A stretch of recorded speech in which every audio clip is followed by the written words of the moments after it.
ಈಗ ನಾಯಕ್ಸ್ ಅಡುಗೆ ಮನೆಗೆ ಸ್ವಾಗತ. ನಾವಿವತ್ತೊಂದು ಸಣ್ಣ ವ್ಲಾಗ್ ತೆಗಿತಾ ಇದ್ದೇವೆ. ಅದೇ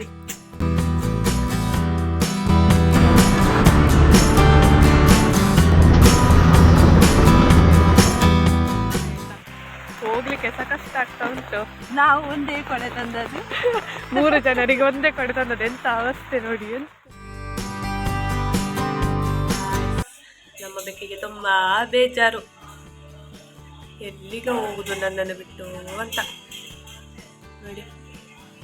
ಒಂದು ಮೂಲೆಯಲ್ಲಿ ಬಂದು ಕೂತಿದೆ. ಅಲ್ಲ ಅಪ್ಪ ಟಾಟಾ ಟಾಟಾ ಹೈ ಟಾಟಾ ಕರ್ರಿ. ಕೋಪ ನೋಡಿ, ಅದಕ್ಕೆ ಮುಖ ನೋಡಿ ಊದಿಕೊಂಡದ್ದು. ಭಾರಿ ಕೋಪ, ಭಾರಿ ಕೋಪ. ಆಯ್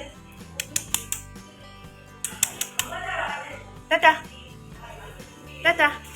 ನಾಯಕ್ಸ್ ಅಡುಗೆ ಮನೆಗೆ ಸ್ವಾಗತ. ನಾವಿವತ್ತೊಂದು ಸಣ್ಣ ವ್ಲಾಗ್ ತೆಗಿತಾ ಇದ್ದೇವೆ. ಪ್ರತಿ ವರ್ಷ ಇಲ್ಲದಿದ್ರು 2 ವರ್ಷಕ್ಕೊಮ್ಮೆ ನಾವೊಂದು ಟೆಂಪಲಿಗೆ ಹೋಗ್ತೇವೆ. ಆ ಟೆಂಪಲ್ ಇದ್ದೊಂದು ವ್ಲಾಗ್ ತೆಗೆಯುವ ಅಂತ ಹೇಳಿ. ಕೊನೆ ತನಕ ಈ ವಿಡಿಯೋ ನೋಡಿ. ನಮ್ಮ ಪ್ರಯಾಣ ಆರಾಮವಾಗಿ ನಡೀಲಿ ಅಂತ ಹೇಳಿ ದೇವರ ಹತ್ರ ಪ್ರಾರ್ಥಿಸುತ್ತಾ ಇವತ್ತಿನ ವ್ಲಾಗನ್ನು ಶುರು ಮಾಡೋಣ.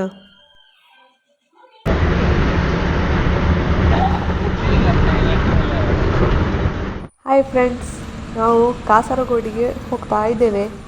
ನಾವು BC ರೋಡಿಂದ ಮಂಗಳೂರಿಗೆ ಹೋಗಿ ಅಲ್ಲಿಂದ ಕಾಸರಗೋಡು ಬಸ್ಸು ಹತ್ತಿ ಆಮೇಲೆ ಅಲ್ಲಿಂದ ಹೋಗೋದು.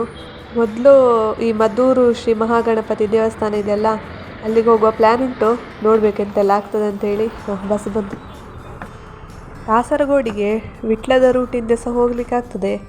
ಅದು ಸ್ವಲ್ಪ ನಮಗೆ ದೂರ ಆಗ್ತದೆ ಅಂತ ಹೇಳಿ ನಾವು ಈ ಕಡೆ ಮಂಗಳೂರಾಗೆ ಹೋಗ್ತಾ ಇದ್ದೇವೆ. ಟ್ರಾವೆಲ್ ಮಾಡುವಾಗ ಸುತ್ತಮುತ್ತ ಇರೋ ಸೀನರೀಸ್ ಎಲ್ಲ ನೋಡಲಿಕ್ಕೆ ತುಂಬ ಒಳ್ಳೆ ಮಜಾ ಆಗ್ತಿತ್ತಾಯ್ತಾ. ನೋಡಿ, ಈಗ ಮಳೆ ಬರಲಿಕ್ಕೆ ಸ್ಟಾರ್ಟ್ ಆಯಿತು. ಇದು ಟೋಲ್ ಗೇಟ್ ನೋಡಿ. God's own country Kerala, welcome to Kerala ಅಂತೇಳಿ ಬೋರ್ಡ್ ಹಾಕಿದ್ದಾರೆ.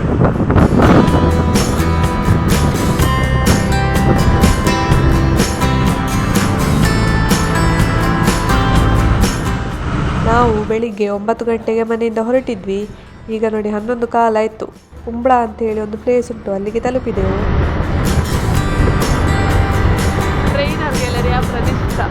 ನಾವು ಹೋಗುವಾಗ ಒಂದು ಗಮನಿಸಿದ್ದೇನಂತ ಹೇಳಿದ್ರೆ, ಈ ರೋಡ್ ಸೈಡಲ್ಲೆಲ್ಲ ಅಷ್ಟೊಂದು ಕಸ ಎಲ್ಲ ಇರಲಿಲ್ಲ ಆಯಿತಾ. ಫುಲ್ ಕ್ಲೀನಾಗಿಟ್ಟಿದ್ರು. ಇಲ್ಲಿ ಉಂಟಲ್ಲ ಫ್ರೆಂಡ್ಸ್, ತೆಂಗಿನ ಮರದ ತೋಟ ತುಂಬ ಇದೆ ಆಯಿತಾ. ನಮ್ಮ ಊರಲ್ಲಿ ಹೇಗೆ ಅಡಿಕೆ ತೋಟ, ಹಾಗೆ ಅಲ್ಲಿ ಫುಲ್ಲು ತೆಂಗಿನ ಮರದ ತೋಟ. ಎಷ್ಟಿದೆ ಅಂತ ಹೇಳಿದರೆ ತುಂಬ ಇದೆ ನೋಡಿ ಫ್ರೆಂಡ್ಸ್. 11:15 ಆಯಿತು. ಈಗ ನಾವು ಕಾಸರಗೋಡು ನ್ಯೂ ಬಸ್ ಸ್ಟ್ಯಾಂಡಿಗೆ ಬಂದಿದ್ದೇವೆ. ಮೊದಲು ಬಸ್ ಸ್ಟ್ಯಾಂಡ್ ಹಾಗೆ ಇತ್ತು, ಅದೊಂದು ಹೊಸತು ದ್ವಾರ ಮಾಡಿದ್ದಾರೆ, ಕಾಸರಗೋಡು ನ್ಯೂ ಬಸ್ ಸ್ಟ್ಯಾಂಡ್ ಅಂತೇಳಿ.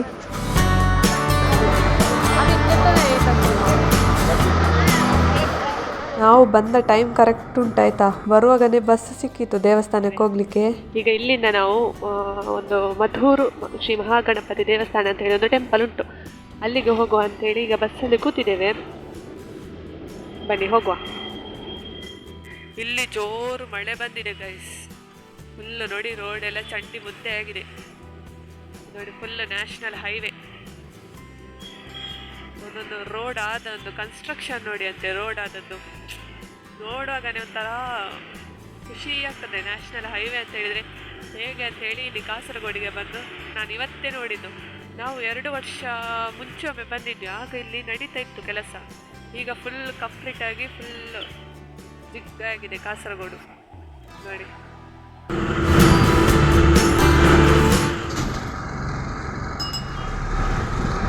ನೋಡಿ ಫ್ರೆಂಡ್ಸ್, 12 ಗಂಟೆ ಆಗುವಾಗ ನಾವು ಟೆಂಪಲಿಗೆ ಬಂದು ತಲುಪಿದ್ವಿ. 4 ಗಂಟೆ ದಾರಿ ಅಷ್ಟೇ, ಜಾಸ್ತಿ ಏನಿಲ್ಲ. ಮತ್ತೊಂದು ನನಗೆ ಖುಷಿ ಅಂತ ಹೇಳಿದರೆ, ಇವರು ಈ ಬಸ್ಸಲ್ಲಿ ಬೆಲ್ ಹೊಡೆಯುವುದಾಯ್ತಾ, ವಿಷಲ್ ಹಾಕೋದಿಲ್ಲ. ನನಗೆ ಅದೊಂದು ತುಂಬ ಖುಷಿ ಆಯಿತು ನೋಡಲಿಕ್ಕೆ. ನಾವು ಇದೇ ಫಸ್ಟ್ ಟೈಮ್ ಈ ದೇವಸ್ಥಾನಕ್ಕೆ ಬರೋದು. ಬನ್ನಿ ದೇವಸ್ಥಾನದ ಒಳಗೆ ಹೋಗುವ.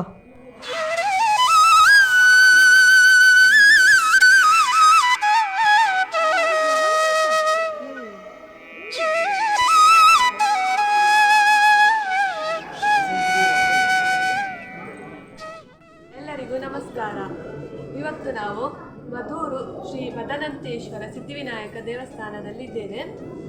ಈ ದೇವಸ್ಥಾನದ ಒಂದು ವಿಶೇಷತೆ ಏನಂತ ಹೇಳಿದರೆ, ಇಲ್ಲಿ ಗಣಪತಿಯ ಮೂರ್ತಿ ಮತ್ತು ಈಶ್ವರನ ಮೂರ್ತಿ ಎರಡು ಮೂರ್ತಿಗಳನ್ನು ಒಂದೇ ಗುಡಿಯಲ್ಲಿ ಇಟ್ಟು ಪೂಜಿಸ್ತಾರೆ.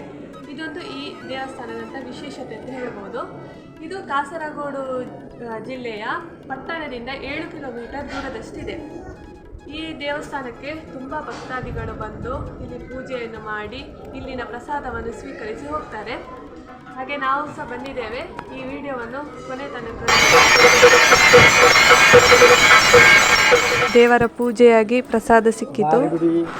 ಇದು ಶಿವನ ದೇವಸ್ಥಾನ ಆದರೂ ಕೂಡ ಇಲ್ಲಿ ಗಣಪತಿಯ ಮೂರ್ತಿ ದಕ್ಷಿಣ ದಿಕ್ಕಿಗೆ ಮುಖ ಮಾಡಿದೆ. ಹಾಗಾಗಿ ಇದು ಶ್ರೀ ಮಹಾಗಣಪತಿ ದೇವಸ್ಥಾನ ಎಂದೇ ಪ್ರಸಿದ್ಧಿಯನ್ನು ಪಡೆದಿದೆ. ಅಷ್ಟೇ ಅಲ್ಲ ಫ್ರೆಂಡ್ಸ್, ಈ ದೇವಸ್ಥಾನಕ್ಕೆ ಒಂದು ದಂತಕಥೆ ಇದೆ. ಅದೇನಂತ ಹೇಳಿದರೆ, ಇಲ್ಲಿ ತುಳು ಸಮುದಾಯದ ಒಬ್ಬರು ಮಾದಾರು ಎಂಬ ಒಬ್ಬರು ಮಹಿಳೆ ಇದ್ದರು. ಅವರಿಗೆ ಇಲ್ಲಿ ಸ್ವಯಂ ಉದ್ಭವವಾದ ಶಿವಲಿಂಗ ಸಿಕ್ಕಿತು. ಆದ್ದರಿಂದ ಈ ದೇವಸ್ಥಾನವನ್ನು ಮಧೂರು ದೇವಸ್ಥಾನ ಎಂದು ಕರೀತಾರೆ. ನೋಡಿ, ಇದು ಮಧುರವಾಹಿನಿ ನದಿ ಎಷ್ಟು ಚಂದ ಉಂಟು, ಕ್ಲೀನ್ ಆಗಿ ಉಂಟು, ಒಂದು ತೊಟ್ಟಾಗಿ ಏನು ಗಲೀಜಿಲ್ಲ ಇಲ್ಲಿ.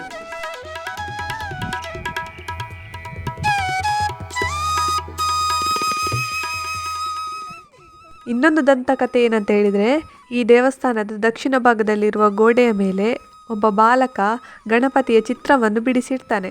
ಅದು ಕ್ರಮೇಣ ಬೆಳೆದು ಮೂರ್ತಿ ಆಗ್ತದೆ. ಇದು ಈ ದೇವಸ್ಥಾನದ ಹಿಂದಿನ ಕತೆ.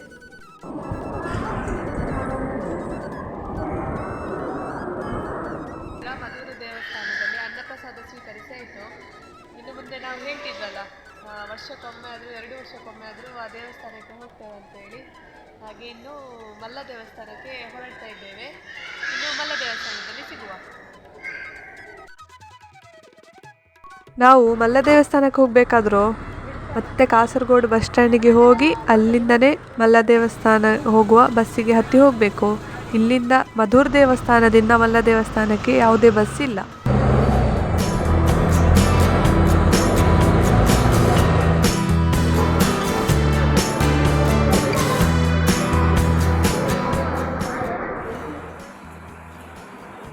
ನಮಗೆ ಬಸ್ ಮಿಸ್ ಆಯಿತು ಗಾಯ್ಸ್. 3/4 ಗಂಟೆ ಇಲ್ಲೇ ಬಾಕಿ ನಾವು ಬಸ್ ಸ್ಟ್ಯಾಂಡ್ನಲ್ಲಿ. ಈಗ ಇತ್ತು ಬಸ್ ಬರಬೇಕಷ್ಟೇ, ಮಲ್ಲ ದೇವಸ್ಥಾನದ್ದು ಬಸ್ ಬರಬೇಕಷ್ಟೇ. ವೆಯ್ಟ್ ಮಾಡ್ತಾ ಇದ್ದೇವೆ. 2 ಗಂಟೆಗೆ ಬಸ್ ಇತ್ತಂತೆ, ಅದು ನಮಗೆ ಮಿಸ್ ಆಯಿತು. ಈಗ ನೋಡಿ 3:45 ಬಸ್ ಸಿಕ್ಕಿತು. ಬನ್ನಿ ಹೋಗುವ. ಈ ಹೊತ್ತಲ್ಲಿ ಬಸ್ ರಶ್ ಆಗ್ತದೆ. ಹಾಗೆ ಬೇಗ ಬಂದು ಸೀಟಲ್ಲಿ ಕೂತು ಬಿಟ್ರೆ ರಗಾಳೆ ಇಲ್ಲಲ್ಲ.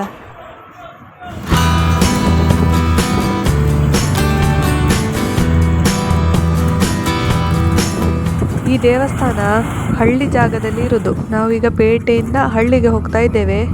ಫುಲ್ಲು ಮೋಡಾಗಿ ಮಳೆ ಸುರಿತಾ ಉಂಟು. ಹೇಗೆ ಹೋಗುದಂತೇಳಿ ಟೆನ್ಷನ್ ಆಗ್ತಾ ಉಂಟು ಈಗ ನಮಗೆ. ನೋಡಿ ಗಾಯ್ಸ್, ನಾವು ಮಲ್ಲ ದೇವಸ್ಥಾನಕ್ಕೆ ಬಂದ್ವಿ. ಅದ್ರಲ್ಲಿ ತುಂಬ ಜೋರು ಮಳೆ ಆಯ್ತಾ, ಹೋಗ್ಲಿಕ್ಕೆ ಸಹ ಕಷ್ಟ ಆಗ್ತಾ ಉಂಟು. ನಾವು ಒಂದೇ ಕೊಡೆ ತಂದದ್ದು, 3 ಜನರಿಗೆ ಒಂದೇ ಕೊಡೆ ತಂದದ್ದು. ಎಂತ ಅವಸ್ಥೆ ನೋಡಿ, ಎಂತ ಜೋರು ಮಳೆ ಗೊತ್ತುಂಟ ಇಲ್ಲಿ. ನೋಡಿ ಒಮ್ಮೆ ತೋರಿಸ್ತೇನೆ, ಫುಲ್ಲು ಮಳೆ. ನನಗೆ ಇಲ್ಲಿ ತನಕ ನಮ್ಮ ಮನೆಯಿಂದ ಇಲ್ಲಿ ಕಾಸರಗೋಡು ಬರೋ ತನಕ ಒಂಚೂರು ಮಳೆ ಸಿಗಲಿಲ್ಲ. ಈ ಕಡೆ ಬರುವಾಗ ಜೋರು ಮಳೆ ಆಯ್ತಾ. ನೋಡಿ ದೇವಸ್ಥಾನ. ನಾವೀಗ ದೇವಸ್ಥಾನಕ್ಕೆ ಹೋಗ್ತಾ ಇದ್ದೇವೆ. ಬಸ್ ಯಾವಾಗಲೂ ಇಲ್ಲಿ ದೇವಸ್ಥಾನದ ಹತ್ರ ಬಂದು ನಿಲ್ತದೆ. ಹೌದೌದು, ಮಾರ್ಗದಲ್ಲಿ ನಿಲ್ತದೆ. ಇವತ್ತು ಮಾರ್ಗದಲ್ಲಿ ನಿಲ್ಲಿಸಿ ಹೋಯ್ತು ಬಸ್ಸು. ನೋಡಿ ದೇವಸ್ಥಾನ.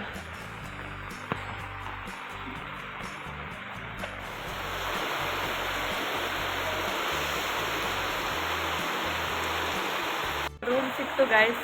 3 ಜನರಿಗೆ ತುಂಬ ಕಡಿಮೆ ಆಯಿತು. ಒಂದು ರೂಮಿಗೆ 250 ಅಷ್ಟೇ. ನಾವು 3 ಜನ ಇದ್ದೇವೆ. ಒಂದು ಸಣ್ಣ ರೂಮು, 2 ಬೆಡ್ ಬಿಟ್ಟಿದ್ದಾರೆ ಅಷ್ಟೇ, ಬಿಟ್ಟರೆ ಮತ್ತೇನಿಲ್ಲ.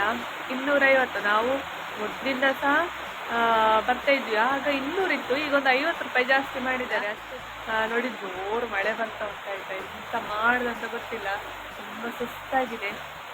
ಹಾಗೆ ಈ ಮಲ್ಲ ದೇವಸ್ಥಾನದ್ದು ಬ್ಲಾಗನ್ನು ನಾನು ನೆಕ್ಸ್ಟ್ ವಿಡಿಯೋದಲ್ಲಿ ಹಾಕ್ತೇನೆ. ಸೊ ಈ ವಿಡಿಯೋ ಇಷ್ಟ ಆಗಿದೆ ಅಂತ ಅಂದ್ಕೊಳ್ತೀನಿ. ಬಾಯ್ ಬಾಯ್.